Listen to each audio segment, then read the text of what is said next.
Now,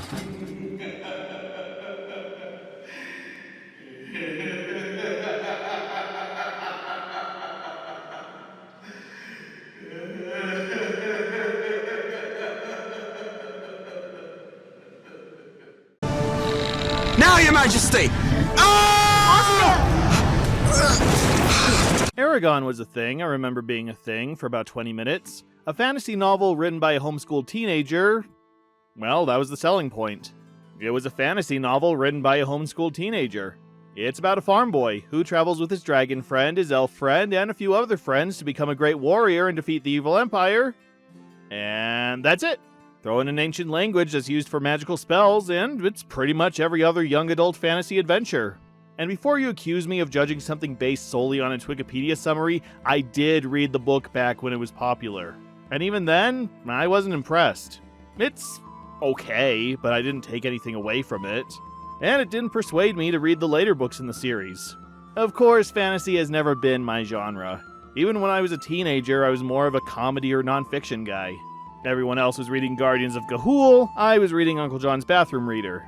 And Goosebumps, but I digress. So yeah, the book didn't do much for me. And from what I gather, it didn't do much for anyone else. After the initial craze, it just kinda sorta vanished, pushed out of the spotlight to make room for the next young adult fantasy novel craze. And the last I heard of it was last year, when the author tried to make a hashtag trend to push Disney into making a new Eragon movie. Which, from what I know, didn't gain that much traction. If you like and or grew up with the books, that's fine, you likely see something I don't. As for me, it's never been my favorite, and I can see why it's practically forgotten today. But before the hype train could fully derail, Hollywood arrived on the scene and adapted it into a movie. Because, hey, Harry Potter was a big thing, so every studio needed a thing to rival that thing. Unfortunately, the names behind this thing were Davis Entertainment and Dune Entertainment. The same studios responsible for the Garfield movies, Alien vs. Predator Requiem, Gulliver's Travels, and Mr. Popper's Penguins. Among countless other mediocre to horrendous titles, with the very rare gems shining through. So based on the quality of their other work, they must have really messed up adapting the book for the big screen, right? Actually, it's a pretty accurate telling of the original source material. Sure, they had to trim a 500-page book down to fit a 2-hour movie, but a lot of the important scenes are covered, the characters are pretty spot on, and the progression follows how it's told in the book. It's surprisingly one of the studio's more competent productions, and one of the more faithful adaptations of a book I've seen. And that's probably the problem. With the fat trimmed away, it becomes more obvious how bare bones the Eragon story is. A boy and his dragon go on a quest to defeat an evil emperor. Along the way, they find some elves, do some magic, have a couple sword battles, and level up their characters to put more points into strength and charisma. Hate to say it, but I do agree with Nostalgia Critic's comparison of the movie to a VCR board game. And the horrible miscasting of Jeremy Irons as Braum, Rachel Weisz as Saphira, and John Malkovich as Evil King Galbatorix doesn't help the movie's desire to be taken seriously. In the end, the movie did make a decent box office haul, but was blasted by critics and the audience, to the point the planned sequels are scrapped, and that was pretty much the end of the franchise's relevance. But not before the Asylum swooped in for a piece of the action with their quick cash-in, Dragon. Yes, Dragon. Could Asylum titles get any more generic than that? Yes, they can. Yes, they certainly can. And I have no other observations to share. I think I've already spent enough time tearing the source material a new one, so let's see how much I need to rip apart the ripoff. Once upon a time, the far-off kingdom of Tir-Esplain was besieged by the evil forces of the Dark Elves. With her armies decimated, the good Princess Alora Vanir was sent to beg the neighboring kingdom for assistance. But to get there, she had to travel through the dark forest of Side, home of an evil dragon and the necromancer that created it.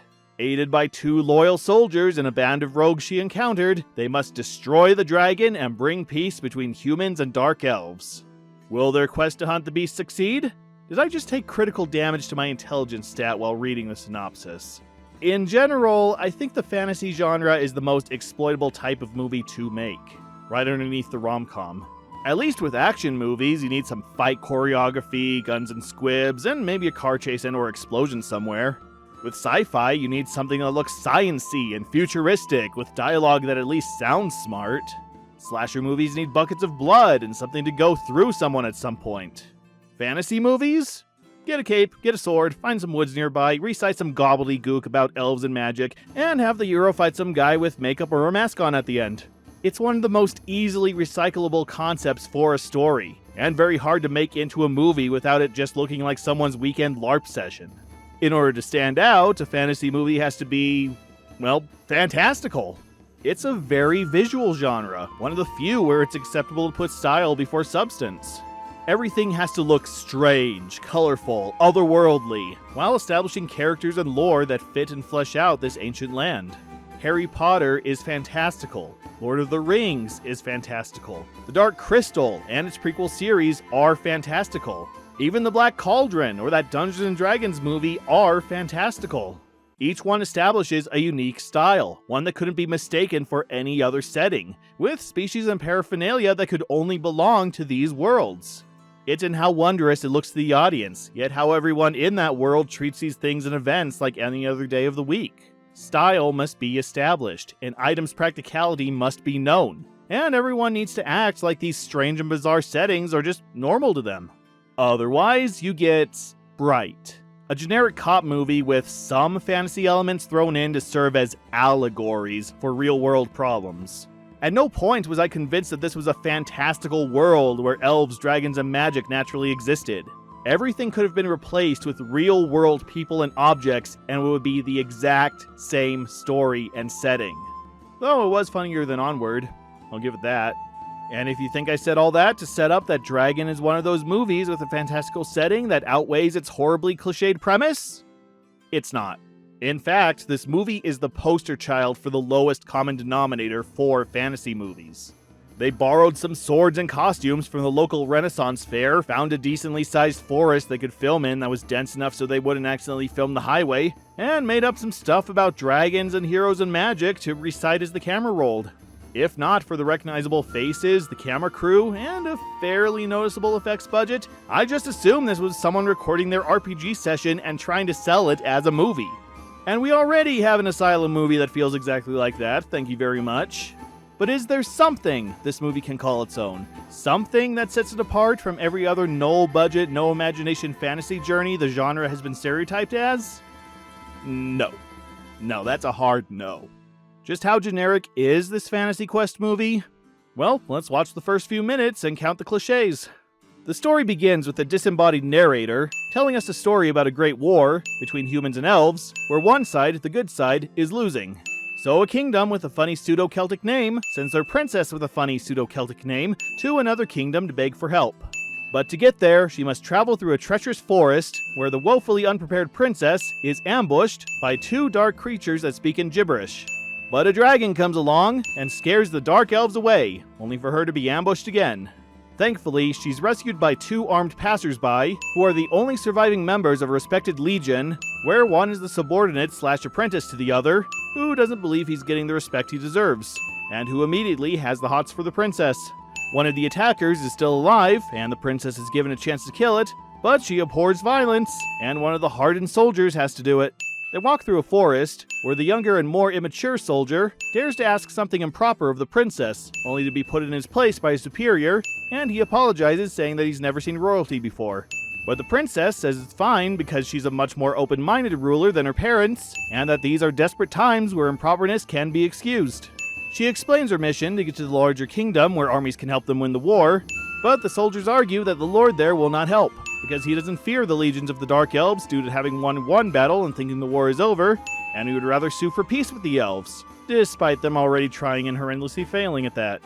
They also point out that the princess is wearing a dress too flashy to not be noticed, and must continue her journey in disguise. While she's dressing, she asks about the nearby towns, only to be told they've been overrun, and there's only one town left that will get them what they need. However, time is incredibly short, and if they continue on the main path through the forest, they'll most likely run into a heavily guarded garrison of Dark Elves. So they need to take a shortcut through unknown territory, but doing that means almost certain death, as it's guarded by an evil dragon and its keeper. But the princess isn't afraid, as she's seen the dragon and is the only one to ever do so and survive. Even as she gives a description of the creature that involves the word evil a lot. This gives the group courage to walk straight into certain death, despite the odds being greatly against them. They tell the princess to go home since this isn't a journey for a princess, but she responds that her duty is to her people and she'll do whatever it takes to save them, especially since she knows that standing around talking will not win a war. The rest of the troop reluctantly agree, despite the protests of the more hardened soldier. The lower-ranking soldier tells the princess to not be put off by him, as while he shows a hardened exterior, he has a good heart underneath, and the princess agrees and says she admires his conviction.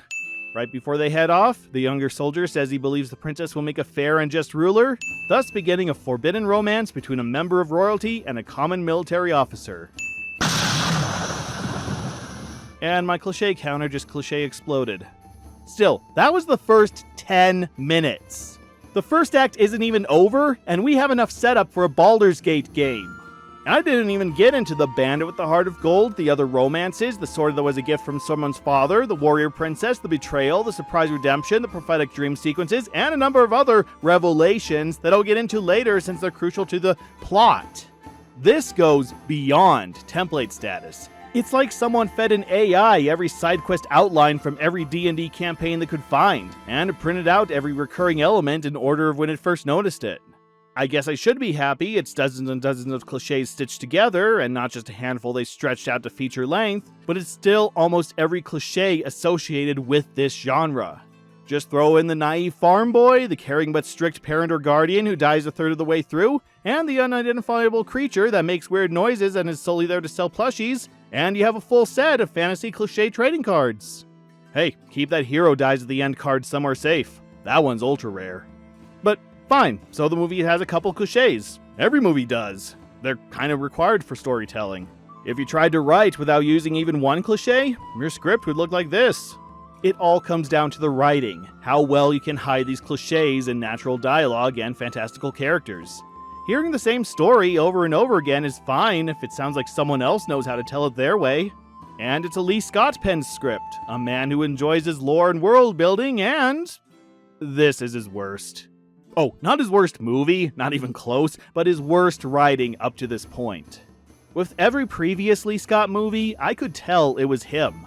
I apologize for saying in Beast of Bray Road that he didn't have a style because I since have been able to tell when it's a Lee Scott project. He writes with sort of a tongue-in-cheek vibe, where he keeps the writing itself serious, but the tone intentionally cheesy, taking advantage of the fun that can be had with the low-budget feature, even when he's depicting darker scenes. It's hard to describe and something that can only be properly picked up on by actually watching his movies, but he's a guy not afraid to stretch an idea as far as time and budget will allow. Which is why I really want to see a project of his where he has the time and money to really realize his vision. This feels like a movie anyone could have written, anyone could have directed. Any bland, generic fantasy cliché melting pot that anyone could have thought up, put to script, and filmed within a week or two. Maybe he didn't have time to put his own personal touch on things, or maybe he was more restricted than usual with what he could do, but that Lee Scott charm I could detect in even his worst movies is lacking here. And the only way I could tell it's a Lee Scott project is, you guessed it, the boiling cauldrons of exposition the characters dump on us. My lady, that is the Forest of Scythe. And? Evil reigns. It is home to the necromancer Freya and her fire grid. Every man is always for himself. You can use your flowery words of duty and fighting for a cause, but in reality it's much different. Melon, Shalelanyar, Iambargush. Iloktovar, Eloradim Quantar, Try, Takorvar, Vagunanar. Ye travelers are ill prepared to navigate the forest. What if, instead of us band of fools, you encountered Dolkelfer centurions? I feel that most Lee Scott movies are instances where the novelization would be better than the movie itself. The pacing doesn't help make the overused cliches any more interesting. As with most other quest or journey movies we've seen from the Asylum, there is no momentum. Scenes just kinda happen in a loosely sequential order where most of them could have been placed anywhere. We get a scene, some people talk, they move on. We get a scene, some people talk, they move on. Moving right along, ba-ba-bum. Sometimes we'll get an action scene, but most of the journey is taken up by talking and walking. Which, sure, that's also what Lord of the Rings was. But instead of establishing lore or having characters express their excitement or doubts about the journey ahead, it's just, you guessed it, more cliched exposition. It's actually worse than King of the Lost World or Pirates of Treasure Island. At least there we had giant bugs crashing the party every 30 minutes or so. And it's not enough that the characters have to always be talking, always saying the bloody obvious or reiterating what they said before or what we, the audience, could have figured out in 5 seconds, but everyone has to speak as slowly as possible. I'm convinced that everyone was intentionally instructed to enunciate every syllable and take extra long pauses between every sentence because, gotta fill up that 80-minute runtime somehow. There's a scene where one soldier tells the other to stay behind while they fight the dragon, so there will be someone left to tell the tale if they don't come back. Okay, that should only take maybe 20-30 seconds to get through the "no, I'm not staying, we're in this to the end" exchange and move on. It takes 2 straight minutes for one soldier to convince the other that he's coming with them. And at least 20 seconds of that is awkward silence. You shall remain here. If we do not return by sundown, you will tell the king of our plight. I shall not. My place is with you. Are you defying a direct order? Yes. I swore the same oath as you, my lord. And the best way to fulfill that oath is to do as I say. You risked your life, saving mine during the battle. Allow me the right to repay that debt. I did what anyone would do for a fellow soldier. You did what anyone would do for a friend. You have taught me everything you know. You need my blade. Get on with it! It would be one thing if it was established that's just how these characters talk, that they're set up to be mysterious and proper, and their expressions said as much as the words they were speaking. Or even if they intersperse this conversation back and forth between shots of the rest of the group conversing. But no, it's drawn out dialogue for the sake of being drawn out. Yet another overlong cliche to hide the fact that this movie has as much original plot as a plagiarized Elder Scrolls tabletop adventure. And yet, despite having no plot, the plot still manages to be confusing. Our characters establish that they have to go through the dark part of the forest to get to the neighboring kingdom in time, and they have to watch out for the dragon along the way. And then, suddenly halfway through, it becomes a quest to slay the dragon. Which, wait, why? Why does the dragon need to be destroyed? At least at this time? You got a legion of Dark Elves bashing down your drawbridge back home. I think the priority here is to get some help, then, if you have time later, play Evolve with your new friends. One of the characters even asks why they have to go after the dragon, especially considering there's almost no chance anyone will survive, and if the princess dies, that's the end for humanity, and he's shot down with the excuse that it's just their destiny to do so. Is it also their destiny to return to a smoldering crater that was once their home kingdom, with every man, woman, and child within having been strangled with their own rectums? Because that's what they're going to find after this little detour to feed their egos. If you're that desperate to be lauded as professional monster slayers, just go buy some canned dragon meat and tell everyone you killed it. Or hey, check with Thor. I hear he has a dragon's head he's not using. Oh, and this whole side quest through the forest, stopping along the way to slay the dragon that resides within? Yeah, that's the whole movie. You know those sidetracks in movies where the heroes have to take a treacherous shortcut that will more than likely kill them, but they have to brave it to get to their destination in time? The entirety of Dragon is that sidetrack. Besides a very short beginning and ending, we are stuck in the dark forest for nearly the entire runtime. It's like if in The Wizard of Oz, the first act was condensed down to 10 minutes, the Emerald City and everything after was cut down to 2 minutes, and the rest was just Dorothy and friends singing and hopping down the yellow brick road. And truthfully, that's pretty much how this movie feels. Just replace the singing and dancing with continual introductions and exposition dumps, anything bright and colorful with boring and gray, and have the Wicked Witch of the West as their traveling companion, and that's basically Dragon in a nutshell. It's all journey, to the point the destination is almost forgotten. And seeing as how Lee Scott did later make a Wizard of Oz movie, well, I hope he didn't use this movie as inspiration. Heck, the movie gets so strapped for plot that it'll bring up earlier plot points and just do them over again, no matter how much they contradict how the characters originally reacted. The original team meet up with a band of monster hunters led by Gareth the Rogue, who, after an initial scuffle, agree to escort them through the forest for a certain payment. And this is the initial reaction to that agreement versus when it's later brought up. Well, we could assist you for Small fee. A pittance, really. Perhaps a small parcel of land or title. You would have to swear your allegiance to me and my father. Exchange for land? Without question. Thank you for honoring your word. It'd be less hasty to do so with that promise of land and title. Defending our kingdom means nothing to you? Defending my livelihood means more. Then you're truly in this only for yourself. Yeah, suddenly everyone's offended that someone who's already established himself as only in it for the money is only in it for the money. He even says he'll stick around, but oh no, he's not doing it for honor, so he's not welcome in this troop anymore. He even remarks that they did all this 30 minutes ago, and all for one of the most forced leaving forever fake-outs I've ever seen. I racked my brain to think of any way this could work, and came up with nothing. Whether he's just in it for the money or he's worried for the princess's safety, leaving the group doesn't solve anything. And why does the group want him to leave? Don't they need all the hands they can get to complete this suicide mission? Nothing we've been shown up to this point, nor anything that's been established about Gareth, add to this scene making a lick of sense. It's just here to check the box marked "character says they're leaving forever," then shows up in the last 10 minutes to bail heroes out. Because, yeah, I was really worried I would never see Jon Solo again.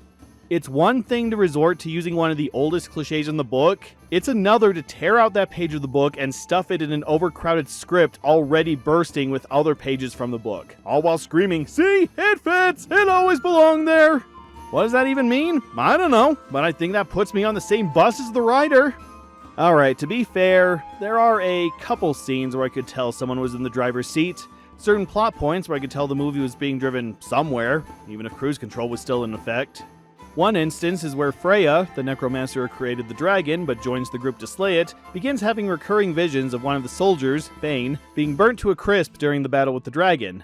So there's a bit of debate throughout their journey if the visions can be changed, if anyone wants to change them, if trying to change them is what makes them come to pass, and if Bane's just cool with giving his life for the cause.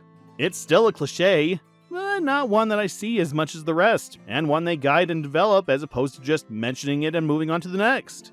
And I couldn't care less. Oh no! Not Bane! I'm gonna miss how much he stared at the princess for a few minutes with minor interest. Yeah, if you want me to be invested in the character, then maybe establish a bit of character first.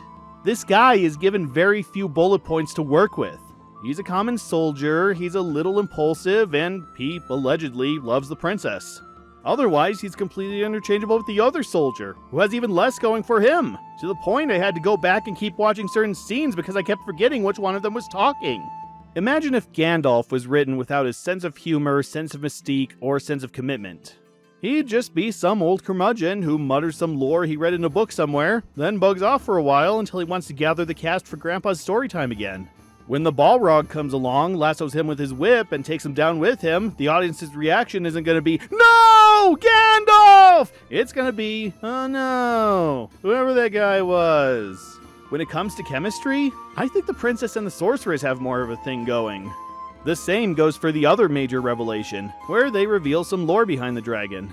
It turns out that it's an artificial construct created by Freya by request of the king, who wanted a weapon so powerful that would scare the other side into surrender without even having to use it. But it proved uncontrollable and fled to the dark side of the woods, where Freya's been keeping it from burninating the countryside. And because she puts so much of her essence into creating the creature, they are tied together. So, when the dragon goes, so does Freya. Again, this really isn't that bad a setup or revelation, as now our heroes have to live with the fact that, by destroying the monster, other lives will be lost. It's an ethical conundrum. Or would be if, again, there was anything worth caring about with this monster. Oh no, the dark sorceress who created an evil monster is going to die if the monster is destroyed. Yeah, why should that stop them from going Tim Burton's Alice in Wonderland on this thing? It's like saying Hellstar Ramina is getting ready to eat our planet, and the only way to dispel it is to assassinate Kim Jong-un. Nobody's gonna lose any sleep over killing two birds with one stone. I think the movie tries to establish that she's not evil, she's just misunderstood, but considering her only role is to deliver prophecies and speak in more mysterious cliches than the Sphinx from Mystery Men, there's nothing else to go on. So yeah, Sorceress is dead. Oh, and the king too. Yeah, she offhandedly remarks that the princess's father is tied to the dragon as well, so he dies with the both of them. And the princess doesn't even bat an eye at this. I mean, after she's done with her Hero Quest playthrough and she gets back home, hey, free throne. Also, despite Freya being addressed as a necromancer, she never does anything necromantic. She's the standard wizard sorceress seen in every other fantasy movie. But I guess necromancer was a change up from the traditional titles for magic users. But you're a necromancer! Well, yes, technically. But the term is used loosely these days. Magician, wizard, warlock, they sound rather goofy. Necromancer is all we've got left. And then there's all the stuff they cram in near the end. But this chapter is running a bit long, so let's skim through the behind the scenes before we get to the end of this fantasy adventure. Trust me, it's not going anywhere. The cast list is split between newcomers and returning faces. Amelia Jackson Grey has appeared in 2 previous Asylum movies, and she appears in this movie as Princess Alora Veneer. And she has 1 more Asylum film after this one. Jeff Denton we've seen multiple times before, and he plays the lead rogue Gareth. And Eliza Swenson also continues her long stint with the Asylum as the necromancer Freya. Also, there's a quick appearance by production designer Kurt Allschwager as one of the Dark Elves, who's also filled in for bit parts for a couple other Asylum movies. For newcomers, we have Matthew Wolfe as Sir Cador Bane, an accomplished voice actor whose work can be heard as recently as that Paws of Fury movie. And you may know for his extensive work in movies, TV, and video games as additional voices. John Paul Gates plays Bane's superior, Lord Artemir. And if you're not familiar with his work, you just might be soon, since this guy has written, directed, and or featured in over 100 projects, most of them produced in only the last 6 years. It's fitting most of his work deals with the supernatural, since I think you'd have to be supernatural to handle that insane workload. Rachel Haynes plays Naga, part of Gareth's entourage, and she's been in stuff. Jason Paris plays Sogamo, the other half of Gareth's entourage. He has 2 more Asylum movies before going on to write and direct his own short films, and serve as visual effects artist for big-name projects like Harry Potter, Once Upon a Time, and ooh, that's an unfortunate blurb to have on a resume. Jessica Bork plays Damara, Freya's assistant, and she has a couple more Asylum appearances, including an episode of their Z Nation TV show. And Tyler Constable and Brandon Semling play Dark Elves. And literally the only other thing on their resumes is the slasher film Backwoods Bloodbath, which I haven't seen, so I can't say if it was so they'd feel better or worse about their work on this movie. As you probably gathered from the constant exposition dumps and dialogue delivered so slowly the sloths from Zootopia sound like the Micro Machines guy, the acting's not exactly the greatest here. Though I'll be kind and say, it's exactly what I expected. I went in expecting a movie that looked and sounded like a LARP troupe play acting their fantasy campaign, and that's exactly what I got. It's like a bunch of 15-year-olds wandering around the woods in one of their friends' backyards, while a dungeon master holds a camcorder and instructs them on what to say and do next. They look like they're having fun, or at least that they want to be here. They just had to leave behind the talent they've previously shown in their other roles. And hey, a couple of them do manage to scrape together somewhat of a stand-up performance. Jeff Denton has repeatedly proven himself a fun and malleable actor, and he puts what he's given into playing Gareth the Rogue. A smarmy smartmouth with no respect for authority, who's the only one to see a problem with their quest, but everyone treats him like he's wrong. And he gets to try on a new accent, which he can't keep consistent. Sometimes he sounds like he did on Dracula's Curse. Your lady friend seems a mite pretty coiffed. To be a blackguard. Very impressive, boys and girls, I must say. And sometimes it sounds like he's channeling Lance Henriksen from Pirates of Treasure Island. Because I cannot collect payment from a dead woman, leader of a dead kingdom.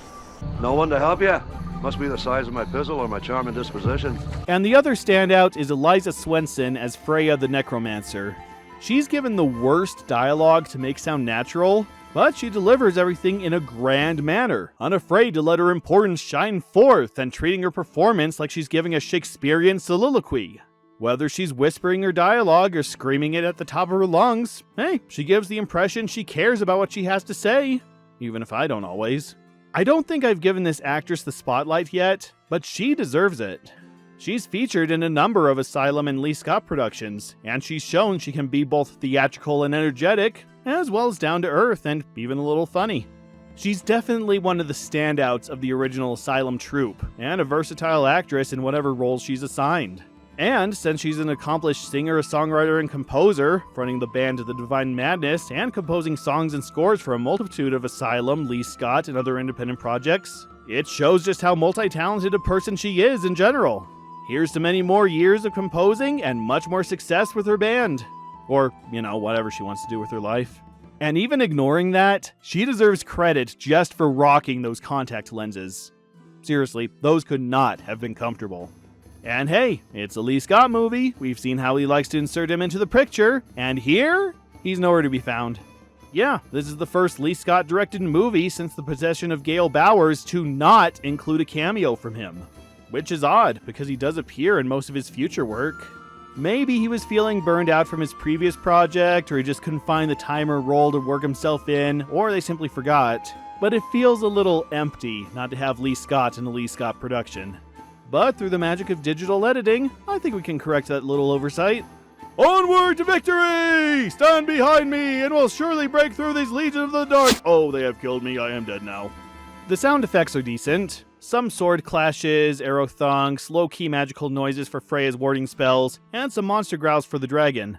We've heard them in everything, but they still fit the situation, and are mostly timed well. But, like Way of the Vampire or Night of the Dead, they still throw in a sound effect that's so horribly overused, it's become a joke at this point. Sorry, but how hard is it to hold a microphone in front of anyone and just have them go, "Ugh"? Literally anyone can do that. I'll do that right now. The music's also not bad.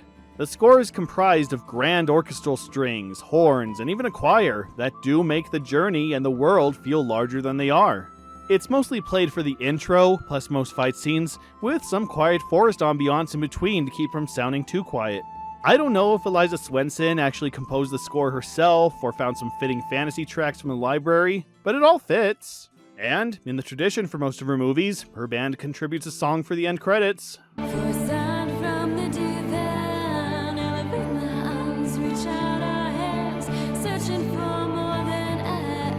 However, it's the audio balance and other glitches that ruin the sound for me. When it's played, the music is quite loud, and while it doesn't overpower the dialogue, it's just at the right level where it feels like it's fighting with the spoken audio.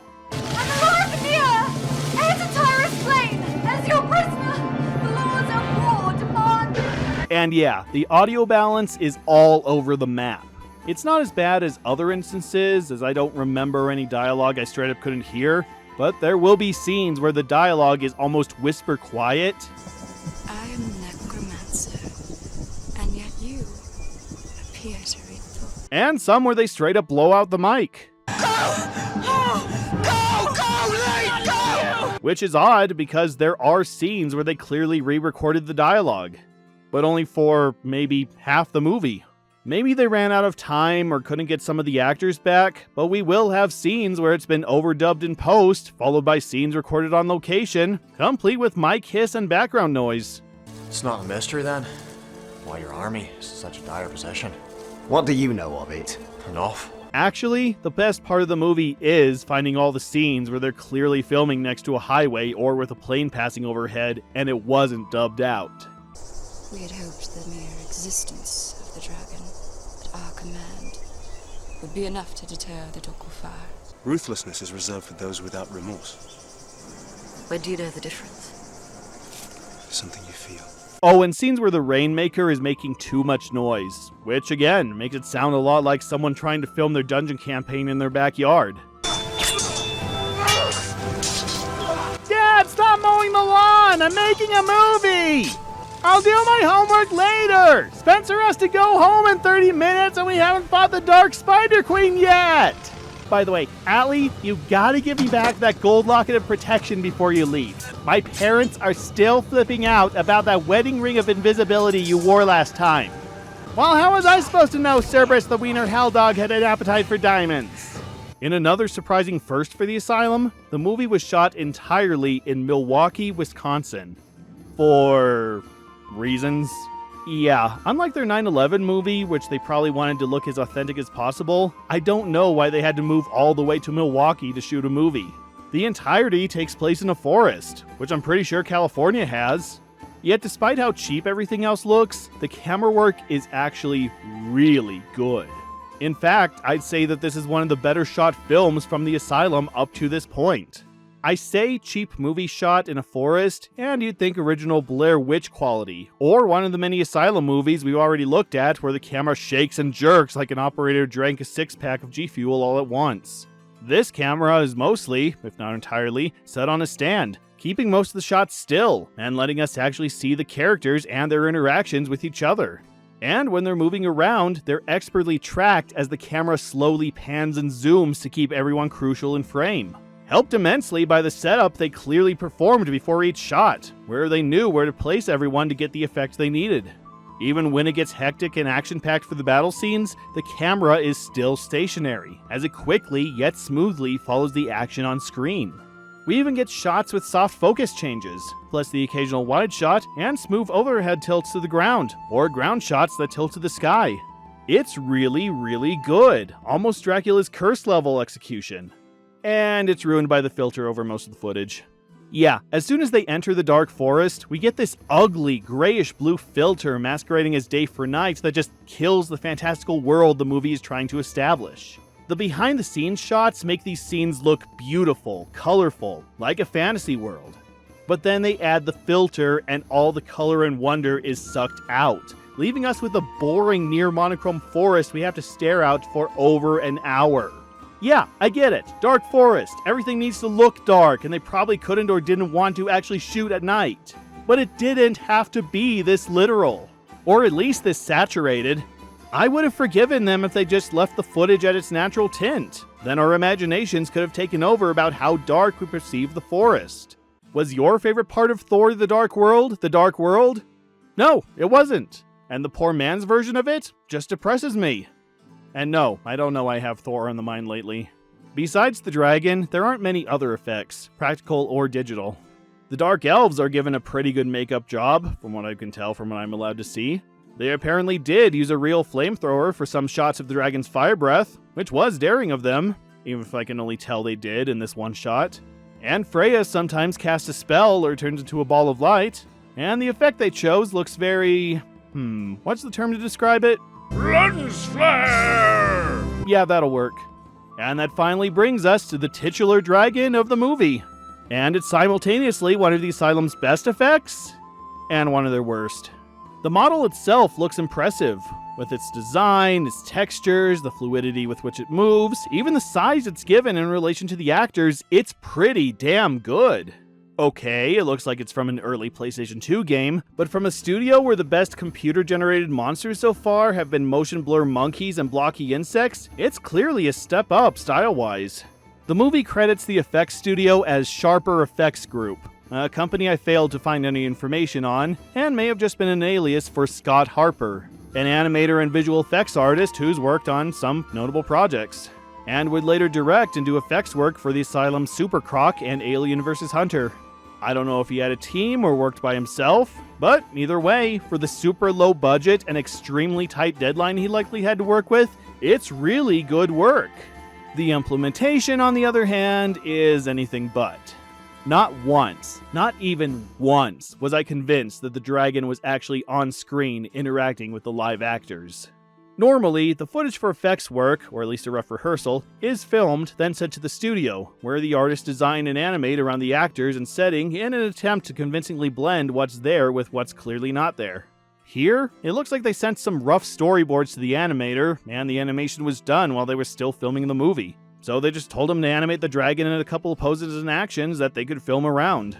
As such, we get actors positioned roughly where the dragon would move to or attack, and quick jumps between the live footage and the dragon to give the impression they're in the same area. And it doesn't work at all. This guy is supposedly hit by a wing that comes nowhere near him, while someone else has to stand perfectly still while the dragon shoots fire at him. Not one single shot makes me believe that these actors aren't just waving their swords at nothing. The compositing in War of the Worlds, Pirates of Treasure Island, and even King of the Lost World were all more convincing than what's being shown here. Yes, Motion Blur Monkey Man is better implemented than the much more convincing dragon model shown here, even with them both sharing only 2 seconds of footage at a time, and most of the battle clearly happening off screen. This is an impressive fight, though. I'm glad I'm facing towards it. And for such a giant creature, there's very little weight to it. Something this huge needs to have a huge presence. Some kind of boom to its stomping, or a violent hurricane-like wind when it flies. But no, it just kind of appears with barely a sound, then disappears just as quietly. It's obvious they just wanted to get the dragon done, and whatever they did with it afterwards was just an afterthought. I was more impressed with the opening computer-generated battle that looks taken from a 3DO game, but at least looks like it's there. Heck, the computer-animated elves they throw in near the end look like they're in the same place. I said this before in King of the Lost World, but it would have looked better if they just paid someone to dress in a dragon costume, or even had someone operate a dragon puppet from off-screen. Sure, it would have looked fake, but I'll take an unconvincing practical effect I can believe is actually there any day, over a finely detailed CGI model that doesn't look like it belongs in the same world.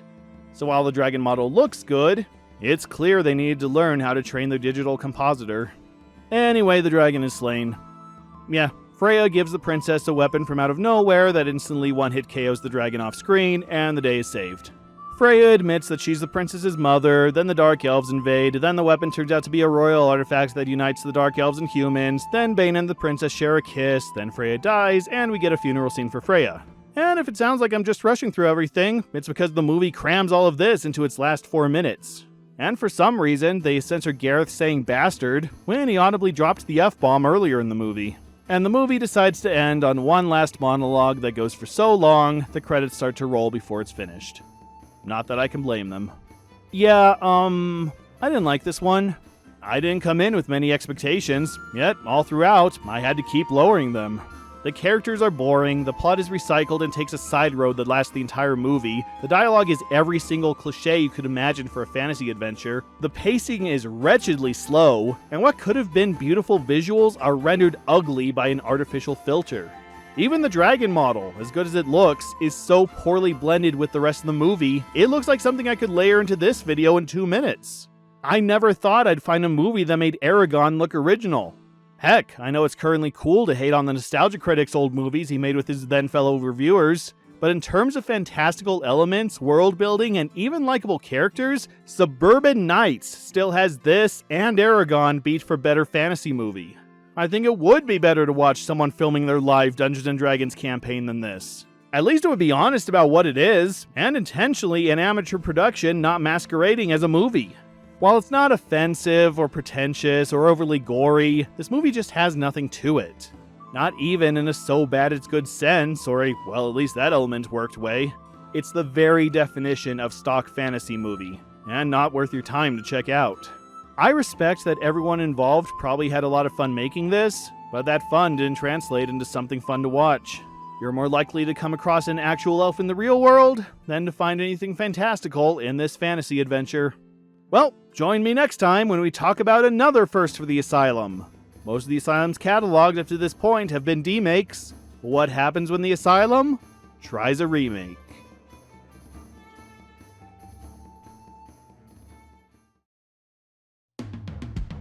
Hey there, you've reached the end of the video.